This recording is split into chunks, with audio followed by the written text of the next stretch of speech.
개인과 기업, 중소기업과 대기업이 함께 성장하는 시장을 만듭니다. 공정경제 이야기. 오늘은 공정거래위원회 김근성 심판총괄과장 전화 연결합니다. 과장님 안녕하세요. 네, 안녕하세요. 네. 공정심판총괄과장 김근성입니다. 네, 반갑습니다. 동의의결 제도에 대해서 오늘 이야기를 해주신다고 들었는데 다소 좀 네. 낯설게 느껴지거든요. 이게 구체적으로 동의의결 제도를 어떻게 이해하면 될까요? 네, 말씀하신 대로 좀 낯선 제도인데요. 동의의결 제도는 기본적으로 공정위의 조사나 심의를 받고 있는 사업자가 소비자 또는 사업자에 대해서 피해 구제, 원상 회복 등의 어떤 여러 방안을 제시하는 방식으로 신청을 하게 되고요.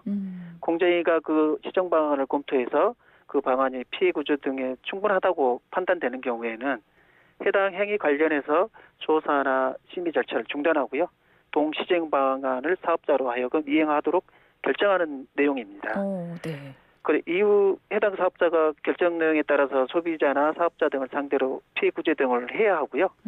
다만 이제 참고로 말씀드릴 게 조사받고 있는 모든 사업자가 동의 의결을 신청할 수 있는 것은 아닙니다. 뭐 담합 사건이나 위반이 중대해서 형사 제재를 받아야 할 필요가 있다고 보이는 사안과 관련해서는 사업자들이 동의 의결을 신청하는 데 좀 한계가 있습니다.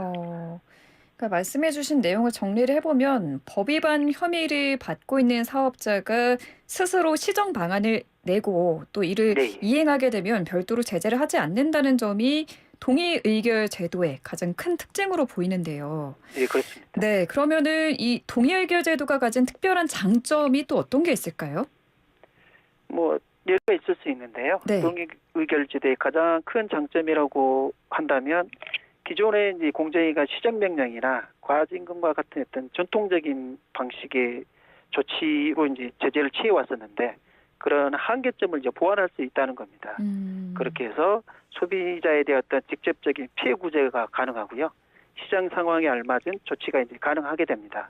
그 결과 시장 질서를 보다 효과적으로 회복할 수 있다는 점에서 가장 큰 장점이 있고요. 네. 뭐 저희가 최근에 뭐 예를 들어서 보면 작년 결정됐던 동의의결 사례가 있는데요. 또 애플의 동의의결 내용에서는 유상 수리 비용 할인, 애플케어 제품 구매 시 가격 인하 등 소비자 이익 보호에 관한 내용이 포함되어 있었고요. 네. 또한 중소사업자를 위해서 R&D 지원센터를 설립해서 운영하기도 했고요. 보증 수리와 관련해서 사업자의 부담을 줄이는 내용 등도 포함되어 있었습니다. 동의 의결 좋은 점이 상당히 많은 것 같은데요. 궁금한 네. 게 한 가지 있는데 동의 의결을 받은 사업자가 이거를 제대로 이행하지 않으면은 그 동의 의결의 실효성이나 취지가 반감이 될 것 같은데 이 부분에 대해서는 뭐 대응책이나 관리하는 방법이 있을까요? 예, 맞습니다. 사업자가 그 동의의결 결정 내용을 제대로 이행하고 있는지 지속적으로 관리 감독하는 게 아무래도 제일 중요하다고 보이고요. 네. 그래서 공정위도 종래 이행 관리를 계속 해오고 있었지만 보다 좀 더 실효성 있게 이행 관리를 해야 한다는 어떤 지적 때문에 작년부터 공정거래조정원 한국소비자원을 이행관리 전문기관으로 지정해서 네. 사업자가 사후 이행을 제대로 하고 있는지 자료를 받아서 좀 점검도 하고 정기적으로 공정위에 보고도 하도록 하는 등 동의 의결 이행관리 업무를 전담할 수 있도록 하고 있습니다. 그렇다고 해서 뭐 공정위가 손 놓고 있는 건 아니고요. 네. 공정위도 물론 공정거래 조정원 등을 통해서 뿐만 아니고 필요한 경우에는 사업자 등을 통해서 지속적으로 점검 관리해 나갈 계획입니다. 네. 그러면은 공정위에서 동의 의결 이행 관리를 점검해 오고 계시다고 했는데 만약에 예. 동의 의결을 받은 사업자가 이거를 제대로 또 이행하지 않고 있다라고 판단이 됐을 때는 어떤 조치를 취하실까요? 만약 사업자가 동의 의결 내용대로 제대로 따르지 않는다 그러면 네. 그 내용을 이행할 수 있도록 이행 강제금을 부과할 수 있습니다.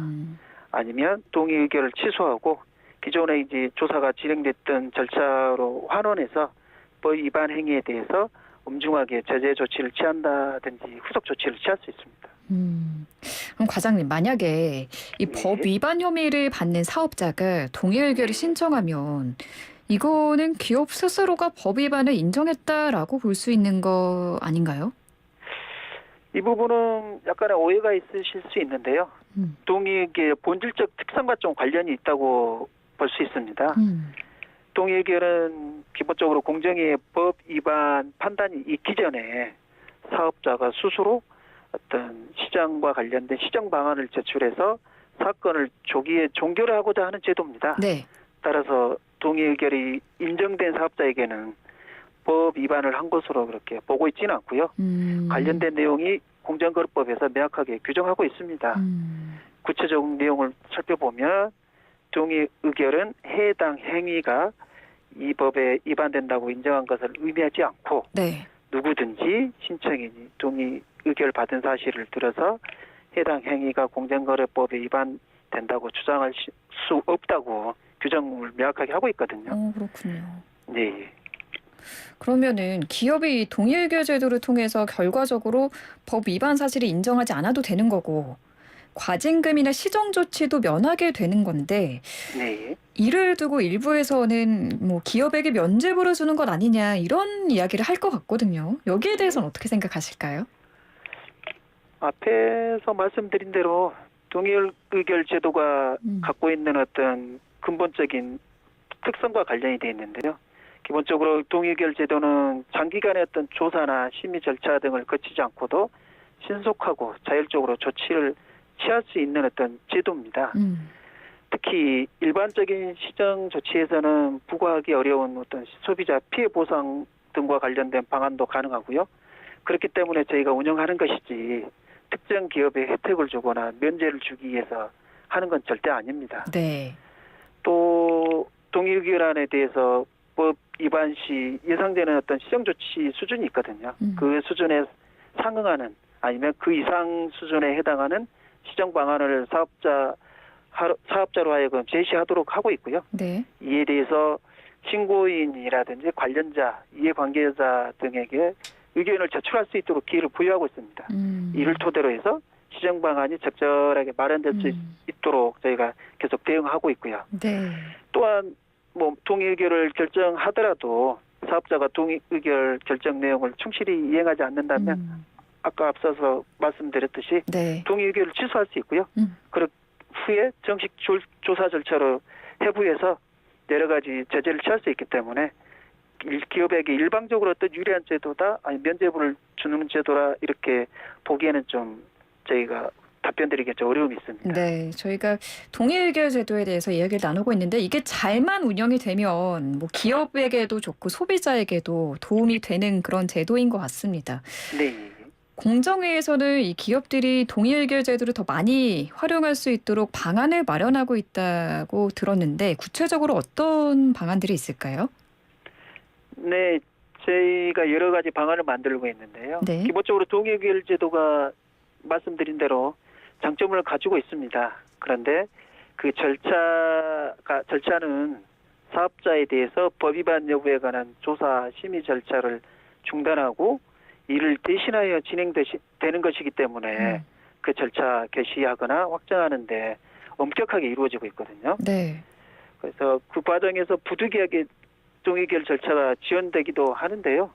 저희 공정위 입장에서는 동의의결의 장점을 좀 살리고 신속하게 절차가 진행될 수 있도록 작년 말에 상대적으로 간단한 사안들에 대해서는 좀 기존 절차보다는 간단하게 진행할 수 있도록 서면으로 절차를 진행할 수 있는 방안을 마련했습니다. 아, 서면 절차를요? 네. 말씀드리면 이해관계인의 의견 수렴 과정에서 큰 쟁점인지 없을 수도 있잖아요. 그런 사안들이라든지 사업자가 제시한 내용이 저희 위원회가 수긍할 만한 정도의 내용을 제시했다 그러면 사안의 중대성이라든지 그 필요성을 보고 서면 심리를 통해서 신속하게 동의의결을 진행할 수 있게 됐습니다. 네. 또 올해 7월에는 가불 문제 등을 보다 신속하고 효율적으로 대응하기 위해서 공정거래법, 표시광고법 이외에 대리점법, 대규모 유통업법, 가맹사업법, 하도급법, 방문 판매법에도 동의의결 제도를 도입했는데요. 앞으로 대기업뿐만 아니고 대리점 본부라든지 대규모 유통업자, 가맹본부 등도 동의의결을 실천할 수 있게 돼서 앞으로 저희가 바라는 바는 동의의결 제도가 더욱 활성화되지 않을까 그렇게 기대하고 있습니다. 네, 동의의결 제도 이름이 왠지 어렵게 느껴져서 내용도 어렵지 않을까 걱정을 했는데 너무 이해하기 쉽게 말씀해 주셔서 감사드리고요. 예, 예. 마지막으로 과장님 하고 싶으신 말씀이 있으실까요? 올해로 저희가 이제 저희 위원회가 동의의결 제도를 마련한 지 11년이 됐거든요. 어, 그런데 이제 아직도 여러 많은 분들께서 동의의결 제도가 뭐지라고 약간 다소 생소하게 좀 다가올 수 있다고 생각합니다.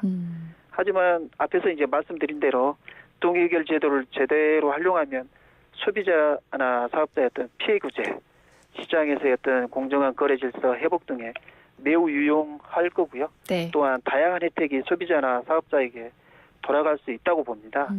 따라서 앞으로 동의의결 제도가 도입된 그 취지를 제대로 살려서 소비자 피해 구제 그리고 경쟁 질서 회복에 많은 기여를 할 수 있도록 앞으로 많은 노력을 기울일 예정입니다. 네. 앞으로도 많은 관심 부탁드립니다. 감사합니다. 네, 오늘 말씀 잘 들었습니다. 감사합니다. 네, 감사합니다. 네, 지금까지 공정거래위원회 김근성 심판총괄과장과 함께했습니다.